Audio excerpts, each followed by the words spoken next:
Big boss Telugu season 8 చూసుకున్నట్లయితే తాజా episode చూస్తే ఆ షో మీద ఇంట్రెస్ట్ అనేది కొంచెం పెరిగిందనే చెప్పాలి. అలాగే షో మీద ఆసక్తే కాదు అంచనాలు కూడా భారీగా పెరుగుతున్నాయి. ఎందుకంటే ఆ వచ్చేటువంటి టాస్కులు కావచ్చు, వీళ్ళ బిహేవియర్ కావచ్చు, వీళ్ళ మాటలు కావచ్చు, వీళ్ళు పడుతున్న గొడవలు కావచ్చు, అన్నీ కూడా ఆటను కొంచెం ఇంట్రెస్టింగ్గా మారుస్తున్నట్లుగా కనిపిస్తుంది అనమాట. ఇంకా తాజా ఎపిసోడ్కి సంబంధించి సోనియాని నిఖిల్ ఆ రెడ్ ఎగ్ ఇచ్చి కంటెండర్ చేశాడు చీఫ్ కోసం.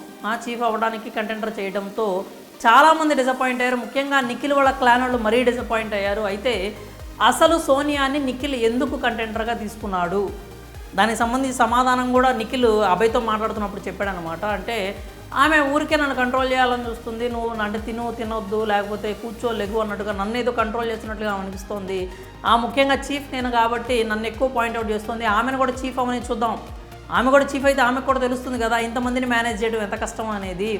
అప్పుడు ఆమెకు అర్థమవుతుంది నేను ఎంత స్ట్రగుల్ అవుతున్నానో, నేను ఎలాంటి ఒక జోన్లో ఉన్నానో, ఎంతమందిని నేను మేనేజ్ చేయాల్సి వస్తుందో అనేది ఆమెకు కూడా అర్థమవుతుంది అన్నట్లుగా నిఖిల్ అయితే చెప్పుకొచ్చాడు. కానీ అస్సలు క్లియర్ కట్గా పాయింట్ చూసుకున్నట్లయితే ఆమెని కంటెండర్గా చేయడానికి నిఖిల్ వేసిన ప్లాన్ చూసుకుంటే అంటే ఒక పోటీని తగ్గించుకోవడానికే సోనియాకి నిఖిల్ ఆ ఛాన్స్ ఇచ్చాడేమో అనిపిస్తుంది. టాస్కుల పరంగా నిఖిల్ని కొట్టేవాళ్ళు ఎవరూ లేరనే చెప్పాలి హౌస్లో.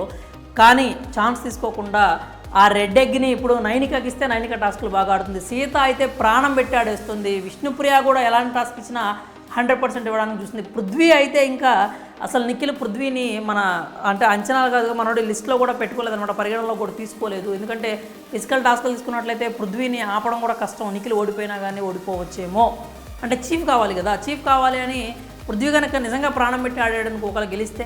కానీ పృథ్వీ కూడా పాయింట్ అడిగాను అనమాట, నువ్వు సీతాని సోనియాని కన్సిడర్ చేసావు, నన్ను కన్సిడర్ చేయలేదు అంటున్నావు, ఎందుకు నేను తెలుసుకోవాలనుకుంటున్నాను అన్నాడు. దానికి నిఖిల్ ఏం చెప్పాడంటే చీఫ్ అవ్వటం అనేది మొత్తం హౌస్ మొత్తాన్ని సమన్వయం చేసుకోవటం, క్లాన్ మెంబర్స్ని చూసుకోవటం, నువ్వు ఊరికే హైపర్ అయిపోతున్నావు, నువ్వు ఊరికే రెండ్రా చూస్తున్నావు అన్నట్లుగా మాట్లాడుతున్నావు, సో నాకెందుకో అది కరెక్ట్ కాదేమో నీకు చీఫ్గా అనిపించింది అని చెప్పుకొచ్చాడు అనమాట. అంటే కామన్ కంపోజ్డ్గా ఉంటే బెటర్ అంటావా అన్నాడు. కామన్ కంపోజ్డ్గా ఉంటేనే బాగుంటుందని నేను ఆ పాయింట్ ఆఫ్ వ్యూలోనే నేనైతే వీళ్ళని సెలెక్ట్ చేసుకున్నాను అని చెప్పి నిఖిల్ అయితే చెప్పాడు. ఆ తర్వాత నిఖిల్ అదే విషయాన్ని మళ్ళీ వేరే వాళ్ళ దగ్గర కూడా డిస్కస్ చేశాడనమాట. వాడు అలా అడుగుతాడు అన్నట్టుగా. అది కరెక్ట్ కాదేమో, ఎందుకంటే ఫ్రెండ్షిప్ కొద్దీ అలాగే అతను ఎందుకు సెలెక్ట్ చేయలేదనే తెలుసుకోవాల్సినటువంటి బాధ్యత అతనికి ఉంది, రైట్ అతనికి ఉంది, అడిగే హక్కు అతనికి ఉంది. కాబట్టి పృథ్వీ అడిగాడు. దానికి నిఖిల్ చెప్పిన సమాధానం ఓకే, బట్ అలా చెప్పడం కరెక్ట్ కాదేమో అనిపించింది వేరే వాళ్ళతో.